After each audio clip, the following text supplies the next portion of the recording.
The autumn evening was settling in as Carmen Roberts drove through the quiet streets of Millbrook Heights, her new jurisdiction. Street lamps flickered to life one by one, casting a warm glow on the tree-lined avenues. She'd spent the past 15 hours in back-to-back meetings, her brain still processing the mountain of information about the department she would soon lead. Carmen adjusted her rearview mirror, catching a glimpse of herself. Her usually neat blazer was slightly wrinkled, and wisps of gray had escaped from her carefully maintained bun. At 48, she'd worked her entire adult life for this moment. From walking the beat in rough neighborhoods to climbing the ranks through detective work, internal affairs, and eventually deputy chief in her previous department, every step had prepared her for this role.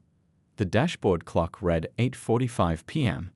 Her phone buzzed with a text from her daughter Tanya. "Did you eat dinner, Mom?" Carmen smiled, remembering the countless times she'd sent similar messages to Tanya during her college years. Now their roles were reversed, with her 23-year-old daughter checking up on her. She made a mental note to grab something from the small diner she'd spotted earlier.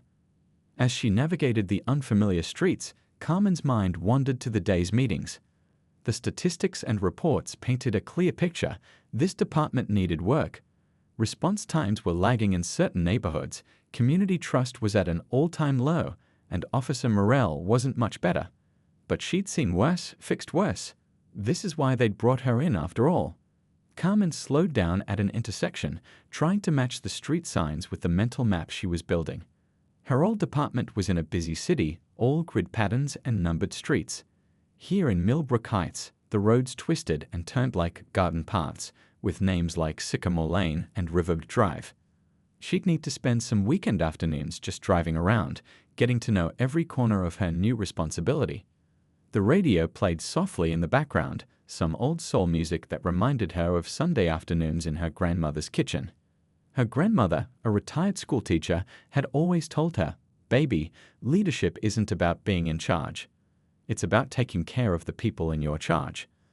Those words had guided Carmen throughout her career, through every tough decision and challenging moment. She passed by a community park where a few teenagers were playing basketball under the lights. Carmen slowed down slightly, observing the scene. This was the real pulse of a community, not the statistics in reports or the dots on crime maps, but people living their lives, kids playing ball, families walking their dogs. Understanding this pulse would be crucial to her success as chief. Her thoughts drifted to tomorrow's agenda. She had a breakfast meeting with community leaders, followed by her first official department-wide briefing. Her inbox was already flooding with meeting requests from local business owners, religious leaders, and activist groups. Everyone wanted to know her plans, her vision, her strategy for change. Carmen turned onto Oak Street, consulting her phone's GPS once more. Her temporary apartment was somewhere in this neighborhood, a short-term rental until she could find something more permanent. The moving company wouldn't arrive with her furniture until the weekend, so she was camping out with an air mattress and the basics. Her daughter had teased her about it, saying it was like her college dorm room all over again. A faded bumper sticker on the car ahead caught her attention. "Be the change you wish to see." Carmen chuckled at the timing of this message. Change was exactly what she'd been brought here to implement, but she knew from experience that real change couldn't be forced. It had to be cultivated, grown from within, nurtured like a garden. She remembered her first day as a rookie officer 25 years ago. Her training officer, a tough-as-nails veteran named Officer Chen, had told her something she never forgot. This badge isn't about power. It's about responsibility. Every interaction you have, you're either building trust or breaking it. Those words had shaped her entire approach to policing. The streetlights cast long shadows as Carmen turned onto Cedar Avenue. She noticed a couple of patrol cars parked outside a local coffee shop, officers inside probably grabbing their evening coffee. Soon, she'd know all their names, their stories, their strengths and struggles. That's how she always led, by knowing her people, really knowing them. Her phone buzzed again. Another text from Tanya. "Found your favorite tea boxes while unpacking. Bringing them over tomorrow." Carmen smiled, thinking about how her daughter had insisted on helping her settle in, taking time off from her new job as a software engineer. Like mother, like daughter, her friends always said, noting how they shared the same determination, the same drive to excel in male-dominated fields. A group of evening joggers passed by, and Carmen instinctively checked their reflection in her side mirror, an old habit from years of patrol work. Safety awareness was so ingrained in her that it had become second nature. She'd need to work on finding a balance now between being the vigilant officer she'd been trained to be and the approachable community leader she needed to become. The GPS announced that her destination was approaching on the right. Carmen slowed down, scanning the building numbers. The weight of the day was finally catching up with her, and she could feel exhaustion settling into her bones. But there was a different kind of energy too, the kind that comes with new beginnings, with the chance to make a real difference. As she searched for a parking spot, Carmen noticed the diverse mix of people in her new neighborhood.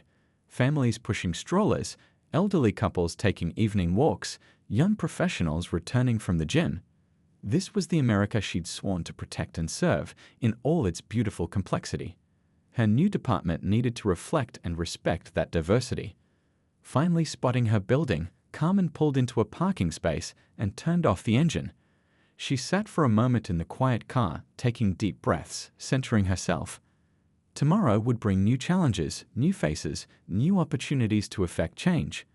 But tonight, she just needed to find that diner, get some food, and maybe unpack another box or two before bed. She gathered her belongings, briefcase full of department files, the blazer she'd shed during the drive, and her phone with its endless notifications. As she stepped out of the car, the cool evening air felt refreshing against her face. A neighbor walked by with a friendly good evening, reminding her that she wasn't just moving to a new job, she was becoming part of a new community.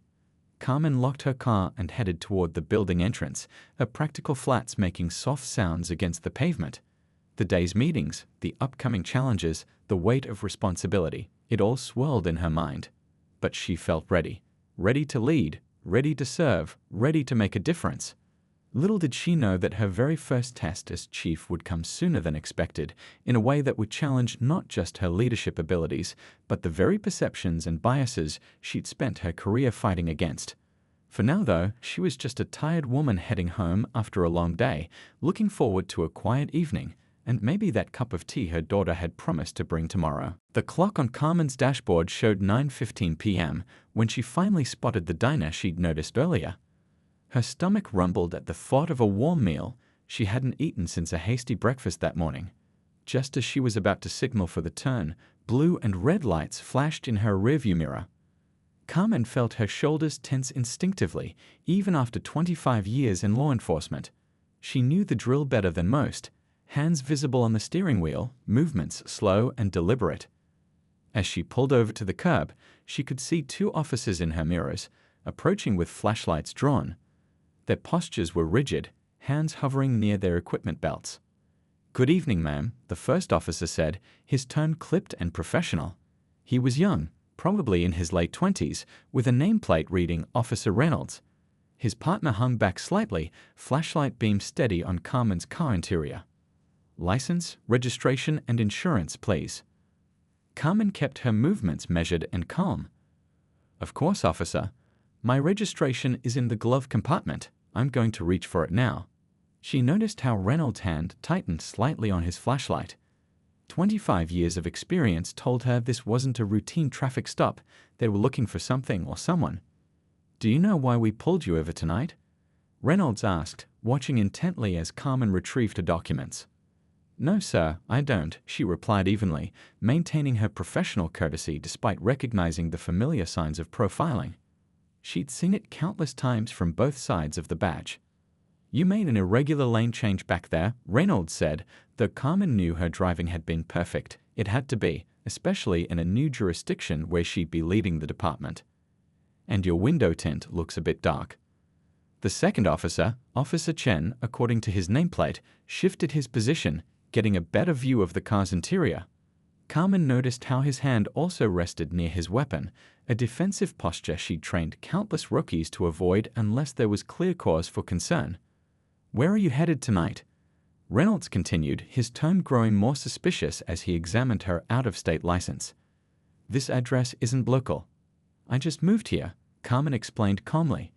"I'm heading to grab some dinner at the diner up ahead." She watched as Reynolds squinted at her license, then at her, then back at the license. "Step out of the vehicle, please," he ordered, his partner immediately moving to provide backup. Carmen took a deep breath. She'd been here before, both as an officer and as a civilian. The familiar mix of frustration and determination welled up inside her, but she kept her voice steady. "May I ask why you need me to exit the vehicle?" "Ma'am, when an officer gives you a lawful order, you need to comply," Reynolds stated, his voice taking on that authoritative edge she knew too well. It was the tone of someone who'd already decided there was a problem. "I understand that, officer," Carmen replied, still calm but firm. "And I will comply. But I'd like to know the reason for the order." She knew her rights, both as a citizen and as a law enforcement officer. More importantly, she knew this moment could become a valuable teaching opportunity. The tension in the air was palpable as Carmen slowly opened her door. She could see other cars slowing down as they passed, drivers rubbernecking at the scene.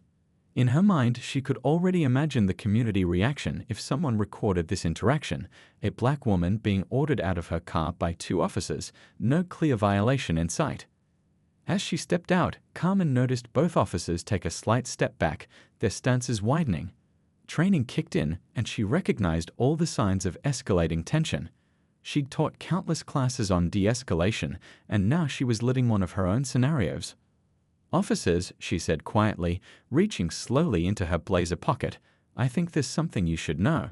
She produced her police credentials, watching as their expressions shifted from suspicion to confusion, then to shock as they read her rank and new assignment.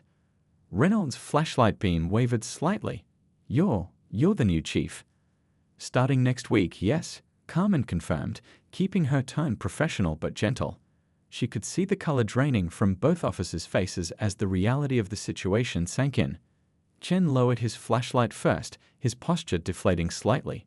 "Chief, we didn't."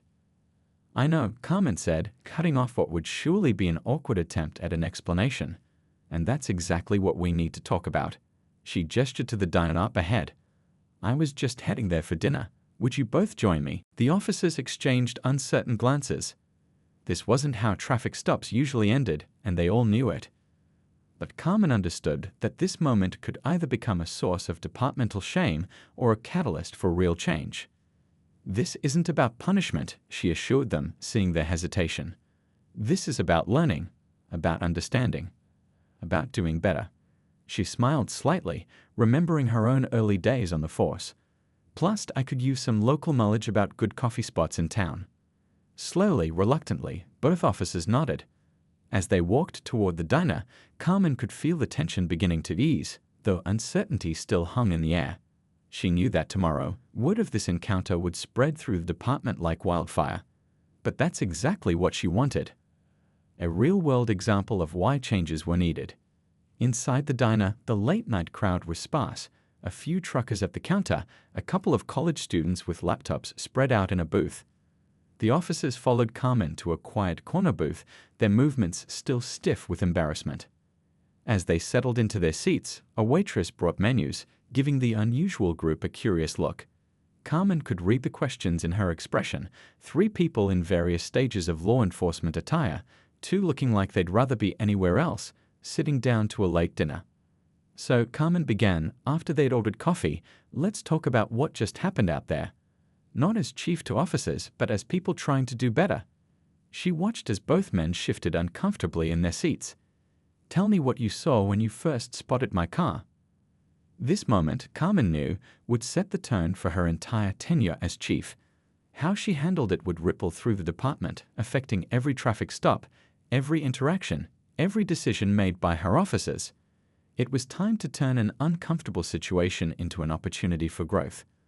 The diner's fluorescent lights hummed softly overhead as both officers began to speak, hesitantly at first, then with increasing honesty.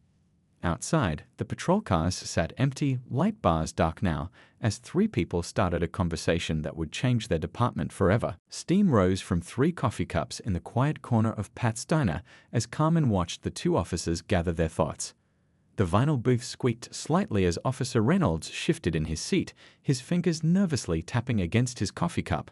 "I've been on the force for 3 years," Reynolds finally spoke, his voice barely above a whisper. "We got a call earlier about suspicious activity in the area." A neighbor reported an unfamiliar car driving slowly through the streets. He paused, the realization hitting him.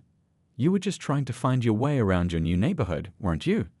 Carmen nodded, taking a sip of her coffee. The bitter warmth helped ease the tension she'd been carrying in her shoulders. When you first approached my car, what was going through your mind? She asked, keeping her tone conversational rather than confrontational. Officer Chen, who had been silent until now, cleared his throat. We saw. He stopped, struggling with his words. We made assumptions. The out-of-state plates, the time of night, the neighborhood. His voice trailed off as he stared into his coffee cup. And? Carmen prompted gently, knowing there was more they needed to acknowledge.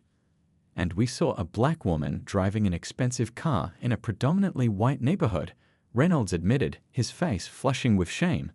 We let our biases affect our judgment, and we were wrong.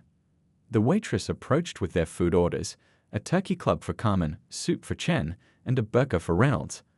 The momentary interruption gave everyone a chance to collect their thoughts. Carmen noticed how both officers sat straighter when the waitress was near, trying to maintain their professional appearance despite the uncomfortable situation. You know, Carmen began, unwrapping her silverware from the paper napkin. 20 years ago, I was pulled over 3 times in 1 week while driving to my new assignment in narcotics. Each time, the officers couldn't believe I was a detective. She smiled slightly at the memory. The 3rd time, my lieutenant happened to drive by and stopped. The look on that patrol officer's face was pretty similar to yours tonight. Both officers looked up from their food, their expressions a mix of embarrassment and curiosity. What did your lieutenant do? Chen asked. He turned it into a teaching moment, just like we're doing now, Carmen replied, taking a bite of her sandwich. He understood that shame doesn't create change. Education does. Understanding does. The diner's late-night soundtrack of clinking dishes and quiet conversations filled the silence as they ate. Through the window, Carmen could see cars passing by, their headlights creating moving shadows across their booth. Each person lost in their own thoughts about what had transpired. Chief, Reynolds spoke up, pushing his half-eaten burger aside. How do we fix this? How do we do better? Carmen wiped her mouth with her napkin, considering her response carefully. First, we acknowledge that these biases exist. Not just in policing, but in all of us. The dangerous part isn't having these thoughts, it's not recognizing them and checking them. She reached into her briefcase and pulled out a small notebook, the kind every good officer carries. Tell me about your usual patrol route. Where do you spend most of your time? Which neighborhoods get the most attention? For the next 20 minutes, both officers opened up about their daily routines, their decision-making processes, their assumptions about certain areas and people. Carmen listened intently, occasionally making notes, nodding in understanding. You know what's interesting? She said finally, closing her notebook. Neither of you mentioned the senior living community on Oak Street or the college apartments on West End. Are there no concerns there? Both officers looked at each other, realization dawning on their faces. Their patrol patterns they now saw were influenced by unconscious biases about where crime was more likely to occur. Starting next week, Carmen continued, her voice taking on the natural authority of a leader rather than the accusatory tone of a disciplinarian, we're going to make some changes. Not just in how we patrol, but in how we think about our role in this community. The waitress returned with refills, and Carmen noticed how both officers' body language had changed since they first sat down. The defensive posture was gone, replaced by genuine engagement and attention. Chief, Chen spoke up, the guys at the station. They're going to hear about this. What should we tell them? Carmen smiled, stirring cream into her fresh coffee. Tell them the truth. Tell them about what you learned tonight. Tell them their new chief believes in second chances and learning opportunities. But most importantly, tell them change is coming, and it's going to make us all better officers. She reached for her wallet, but both officers quickly protested, insisting on paying for the meal. As they settled the bill, Carmen could see the weight of their earlier actions still sat heavy on their shoulders, but it was now mixed with something else. Hope, perhaps, or determination. Outside, the night had grown cooler. The 3 stood in the parking lot, the gravity of the evening's events still hanging in the air. One last thing, Carmen said, looking at both officers. Tomorrow, I want you to lead the morning briefing. Share what happened tonight. Share what you learned. Can you do that? Both officers stood straighter, nodding with newfound purpose. Yes, Chief, they responded in unison. As Carmen watched them walk back to their patrol car, she felt a supple shift in the air. This wasn't just about one traffic stop, or two officers, or even one department. This was about changing the entire culture of policing, one interaction at a time. She got into her car, finally heading home for the night. Her dinner had turned into something far more meaningful than just a meal. It had become the first step in transforming her department, and these two officers would be her unexpected allies in that change. The streetlights cast long shadows as she drove home, but the path ahead seemed clearer now. Tomorrow would bring new challenges, but tonight had shown her that change was possible, one honest conversation at a time. The next morning arrived with a buzz of nervous energy at the Millbrook Heights Police Department. Word of last night's traffic stop had spread like wildfire through the morning shift. Officers gathered in small clusters, their voices hushed, coffee cups clutched tight as they discussed what they'd heard. The briefing room slowly filled as 7:30 a.m. approached. Carmen stood quietly at the back, observing. She'd arrived early, dressed in her formal uniform, every button polished, every crease sharp. Her presence caused a ripple of whispers and glances, but she remained still waiting. Officers Reynolds and Chen walked in last, their faces showing signs of a sleepless night. They made their way to the front of the room, where the shift sergeant usually stood.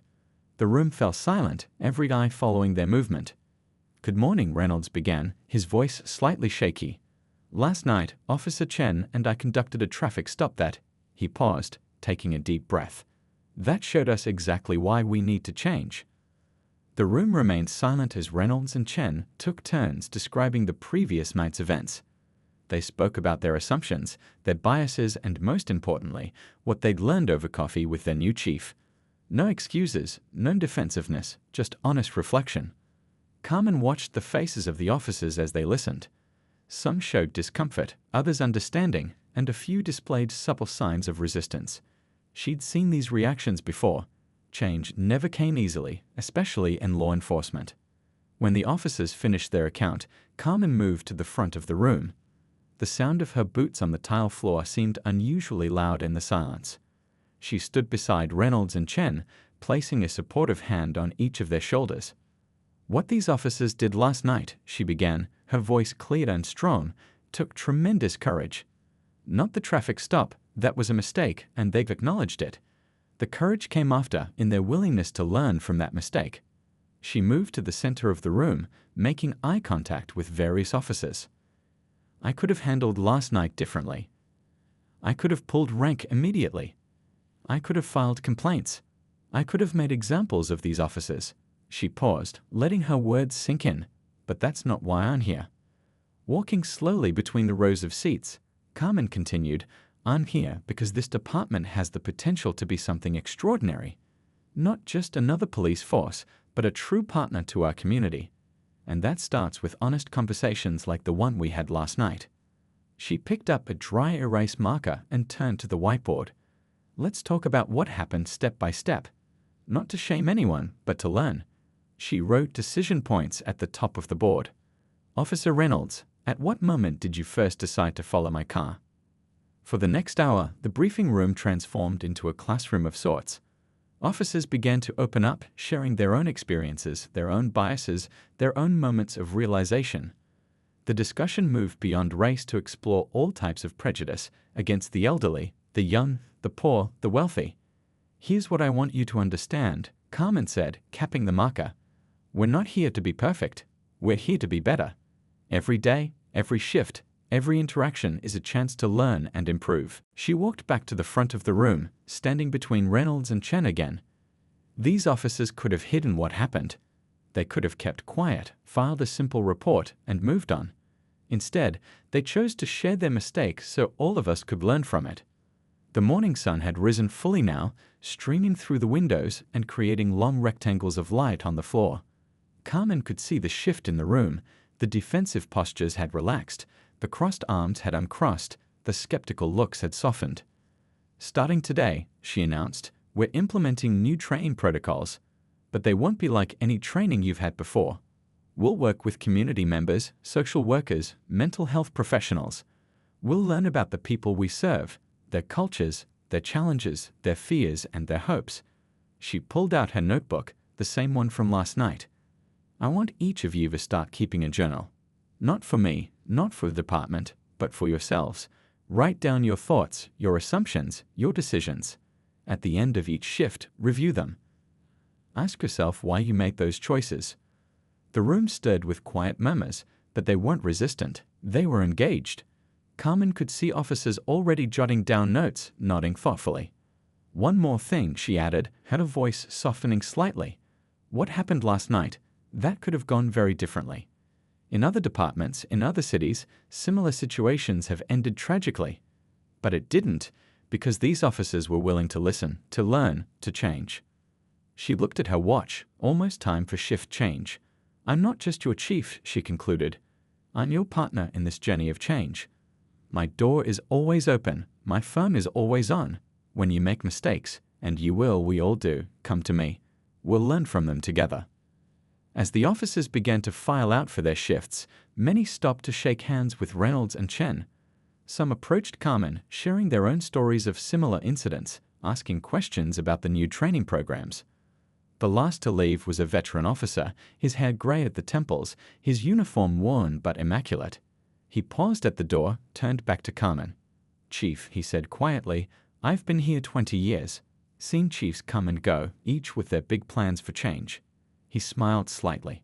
But this feels different. Carmen nodded, understanding the weight of his words. As she watched him leave, she knew that this morning's briefing was just the beginning. Real change would take time, patience, and persistence.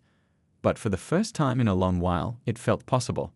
She gathered her materials, her mind already planning the next steps. Outside the briefing room, she could hear the normal sounds of a police department coming to life. Radio calls, ringing phones, officers heading out to their beats. But something was different now. Something had shifted.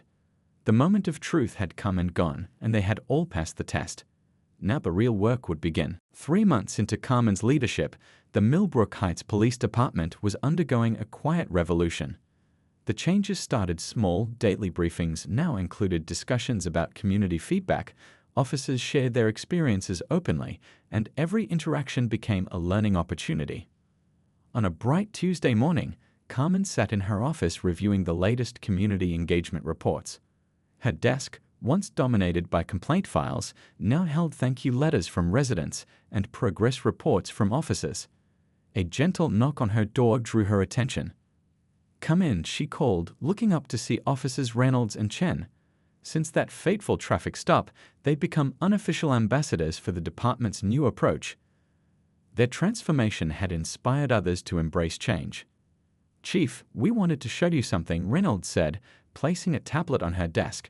Remember that neighborhood watch meeting last week, where Mrs. Thompson complained about teenagers hanging around the community center? Carmen nodded, recalling the elderly residents' concerns about noise and possible drug activity. In the past, such complaints typically led to increased patrols and confrontational approaches. Well, we tried something different, Chen explained, pulling up photos on the tablet. Instead of just driving by and telling them to move along, we stopped and talked to the kids. Turns out they're practicing dance routines for a talent show. They had nowhere else to go after the community center closed at 6.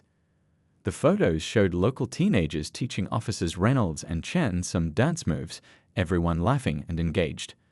The final image captured a group of elderly residents, including Mrs. Thompson, watching from the center's steps, their expressions moving from concern to amusement. So we made some calls, Reynolds continued, barely containing his excitement. The community center agreed to stay open 2 hours longer on weeknights. Mrs. Thompson and some other seniors volunteered to supervise. Now the kids have a safe space to practice, and the seniors feel more connected to the community. Carmen leaned back in her chair, a warm smile spreading across her face. This was exactly the kind of problem-solving she'd been trying to encourage, looking beyond the surface, finding solutions that brought people together instead of driving them apart. Later that afternoon, Carmen attended a department-wide training session. The training room had been transformed. Gone were the stark presentations about procedures and protocols. Instead, community members sat alongside officers, sharing their experiences and perspectives. A local shop owner described feeling profiled when police cars frequently parked outside his store. Rather than becoming defensive, officers listened and worked with him to create a community safety partnership. Now his store served as a safe haven for kids waiting for their parents after school. The department's transformation wasn't just about changing policies, it was about changing hearts and minds. Carmen watched as veteran officers who'd initially resisted the new approach began sharing their own stories of growth and understanding. One officer spoke about responding to a noise complaint at a family gathering. Instead of immediately issuing citations, he took time to understand the celebration's cultural significance. He ended up being invited to share a meal with the family, building trust that spread throughout the entire neighborhood. The afternoon session focused on mental health response training. Carmen had partnered with local healthcare providers to create a co-response team. Now, mental health professionals rode along with officers on certain calls, providing expertise and support that often prevented situations from escalating. Last week, a young officer shared with the group, "We got a call about a man acting erratically in the park. Under the old system, we might have gone in with handcuffs ready. Instead, our mental health partner recognized signs of a medication issue. We got him help instead of putting him in jail." As the training session wrapped up, Carmen noticed small groups of officers and community members lingering, exchanging contact information, and making plans for future collaborations. The walls between police and public were slowly coming down. Back in her office, Carmen reviewed the department's latest statistics. Complaint files had dropped by 40%. Community tip lines were more active than ever. Officer morale surveys showed significant improvement, but numbers didn't tell the whole story. The real change was visible in daily interactions. Officers were spending more time outside their patrol cars, engaging with residents. Community members were approaching officers to share concerns rather than hiding from them. Trust was building, one conversation at a time. Her phone buzzed with a text from her daughter. "Mom, you won't believe what I just saw." Two officers playing basketball with kids at the park. "Remember when you used to do that?" Carmen smiled, remembering her early days on the force. She'd always believed that true policing was about being part of the community, not just patrolling it. Now she was seeing that vision come to life throughout her department. The sun was setting when Carmen finally left her office. In the parking lot, she passed Officer Reynolds, teaching a young rookie how to approach community members with respect and openness. The lesson wasn't coming from a manual, it was coming from experience, from understanding, from growth. As she drove home, Carmen passed the community center. The lights were still on, music drifting through open windows. Inside, teenagers practiced their dance routines, while Mrs. Thompson and other seniors watched, some even trying to learn the steps themselves. Two patrol officers stood nearby, not monitoring, but participating, their utility belts swaying slightly as they attempted to follow the rhythm. This was what transformation looked like, not just changes in policy or procedure, but changes in how people saw each other, treated each other, understood each other. The department was becoming what it should have been all along, a true part of the community it served. Carmen parked outside her apartment, which finally felt like home. She thought about that night 3 months ago when a routine traffic stop could have ended very differently. Instead, it had become the catalyst for real change. Tomorrow would bring new challenges, new opportunities for growth. But tonight, Carmen could see that her department was on the right path. The transformation wasn't complete, it never would be. But every day, every interaction, every moment of understanding brought them closer to what policing should be. Real change, she had learned, didn't come from top-down orders or new regulations. It came from people willing to listen, to learn, to grow together. And in Millbrook Heights, that change was happening, one small moment at a time. 6 months into Carmen's leadership, Millbrook Heights was buzzing with a different kind of energy. The local coffee shop, once just a quick stop for officers grabbing their morning coffee, had become an unofficial community meeting spot. Officers and residents chatted over pastries, sharing stories and building connections that went far beyond basic police work. On this particular morning, Carmen sat at her usual corner table, watching the natural interaction between her officers and the community. A young patrol officer was helping an elderly man carry his groceries, while another was teaching a group of kids about bicycle safety outside. The shop's owner, Mr. Lee, approached a table with a fresh cup of coffee. "Chief," he said, placing the cup down, "remember when officers used to just grab and go? Now they stay, they talk, they listen." He smiled warmly. "My business has doubled, but more importantly, people feel safe here." As Carmen thanked him, she noticed a local news crew setting up outside. The reporter, a familiar face who'd once been highly critical of the department, was interviewing residents about the changes they'd observed in their community. "It's like night and day," one resident told the camera. "Last year, if you saw a police car in your neighborhood, you worried something was wrong. Now, when officers drive by, they know our names, they wave, they stop to chat. My kids aren't afraid anymore." The transformation hadn't just affected police-community relations. Local businesses reported decreased shoplifting incidents, not because of increased arrests, but because officers had helped create a community watch program that focused on prevention and support rather than punishment. The local high school principal approached Carmen's table, carrying a thick folder. "Chief, I wanted to show you something," she said, sitting down. "Our attendance rates have improved significantly since your officers started their morning greeting program." The program was simple. Officers would spend 15 minutes before their shift greeting students as they arrived at school. What started as a way to increase police visibility had evolved into meaningful mentorship opportunities. Officers now volunteered as coaches, tutors, and club advisors. Crime rates had dropped, but more significantly, the nature of police work had changed. Instead of just responding to crimes, officers were preventing them through community engagement. The department's motto had shifted from "to protect and serve" to "together we thrive." Later that afternoon, Carmen attended a community council meeting at the renovated community center. The same room that once hosted tense confrontations between police and residents was now filled with collaborative energy. Officers and community members sat side by side, working together on local initiatives. "Our next agenda item," the council president announced, "is the expansion of our youth mentorship program. Officer Reynolds, would you like to present the proposal?" Reynolds, who'd once profiled Carmen in that fateful traffic stop, now stood confidently before the mixed group. He outlined a plan to pair officers with at-risk youth, not as authority figures, but as mentors and friends. The program would include sports activities, homework help, and career guidance. 6 months ago, Reynolds admitted to the group, "I wouldn't have believed this was possible. I was part of the problem. But thanks to our chief's leadership, I learned that being a good officer means being a good neighbor first."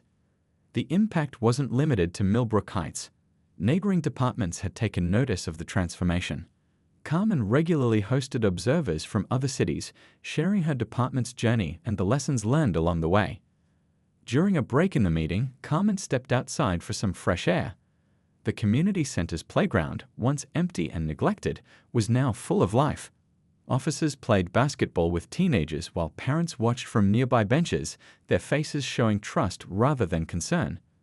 A local mother approached Carmen, her eyes filled with tears. "Chief," she said, her voice trembling slightly, "I need to tell you something. Last week, my son was caught shoplifting at the grocery store. Instead of arresting him, your officers brought him home. They talked to him, listened to him. They found out he was stealing food because he was embarrassed about our financial situation." Carmen listened as the mother explained how the officers had connected her family with local resources, helped her son find a part-time job, and checked in regularly to ensure they were doing okay. "They didn't just solve a crime," she said, wiping her eyes. "They solved the reason behind it." This was the real measure of success, not in statistics or reports, but in the countless small stories of lives touched and communities healed. The department's approach had shifted from enforcement to empowerment, from reaction to prevention. As the sun began to set, Carmen walked through downtown, observing the subtle but significant changes. Store owners who once rushed to close at dusk now stayed open later, confident in their safety. Families strolled the sidewalks, greeting officers by name. The invisible barriers between police and public had melted away. Outside the local ice cream shop, an officer was buying cones for a group of children who'd helped clean up the park.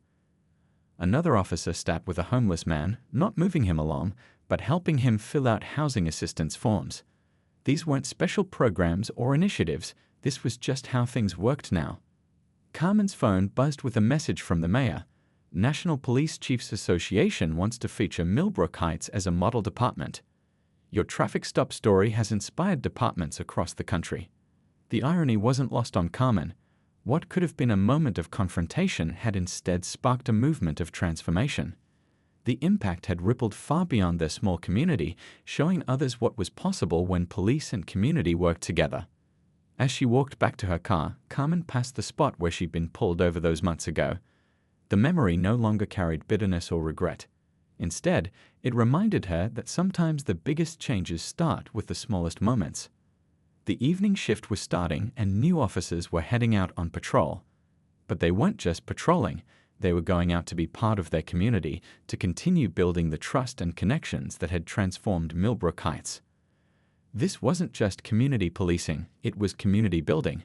And in Millbrook Heights, that community grew stronger every day, one interaction at a time. 3 years had passed since that fateful traffic stop, and Millbrook Heights Police Department had become a national model for progressive policing. On a crisp autumn morning, Carmen stood at the podium in the department's newly renovated community room, facing a crowd of eager faces from police departments across the country. When I first arrived here, she began, her voice carrying through the packed room, I was stopped by 2 of my own officers. Today, those same officers are leading our community engagement programs. That's not just change, that's transformation. Officers Reynolds and Chen sat in the front row, now wearing sergeant's stripes. Their promotion hadn't come from traditional metrics like arrest numbers or citations issued. Instead, they'd earned their ranks through community impact and mentorship of younger officers. The presentation screens behind Carmen showed remarkable statistics. Crime rates down 60%, community trust levels at historic highs, officer retention improved by 80%. But the real story wasn't in the numbers, it was in the stories being shared around the room. A local teenager stood up to speak, his voice clear and confident. 3 years ago, I was heading down the wrong path. The police were my enemies. Now, Officer Chen is helping me apply to college. I want to become a police officer myself, the kind that makes a difference. The room fell silent as body camera footage played on the screen, not of arrests or confrontations, but of officers helping elderly residents with groceries, playing basketball with kids, mediating neighborhood disputes with patience and understanding. This was the new face of policing in Millbrook Heights. The secret, Carmen continued, isn't in new policies or procedures. It's in changing how we see our role in the community. We're not just law enforcement, we're community builders, problem solvers, neighbors in uniform. During the lunch break, police chiefs from other cities crowded around Carmen, eager to learn more. But how do you maintain authority? One asked. How do you handle serious crimes while being so friendly?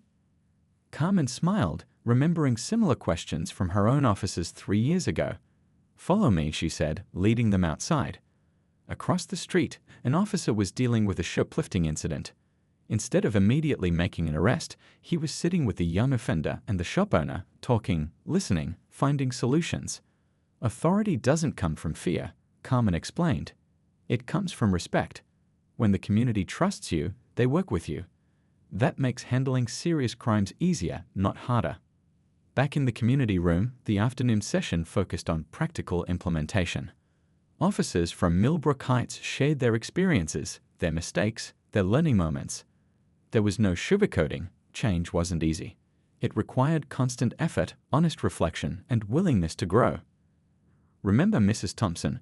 Reynolds asked the crowd, referring to the elderly resident who'd once complained about teenagers at the community center. She now runs our senior youth mentorship program. Those same kids she was afraid of. They shovel her snow in winter and help with her gardening in summer. The transformation had spread beyond police work. Local businesses had created job programs for at-risk youth. Schools reported higher graduation rates. Even traffic stops, once a source of tension, had become opportunities for positive interaction. Carmen shared videos from recent community events, police community picnics, joint volunteer projects, educational workshops. But the most powerful moments were the informal ones. Officers knowing residents' names, understanding their stories, being part of their lives. 3 years ago, Chen told the audience, I thought being a good officer meant catching bad guys. Now I understand. It's about preventing people from becoming bad guys in the first place. As the day wound down, Carmen invited questions from the audience. A young officer from another department raised her hand. "This all sounds great," she said, "but what about the really tough cases? The violent crimes, the serious offenders?" Carmen nodded, appreciating the question. "Those haven't gone away," she acknowledged. "But when your community trusts you, they help you solve those crimes. They come forward with information. They support investigations.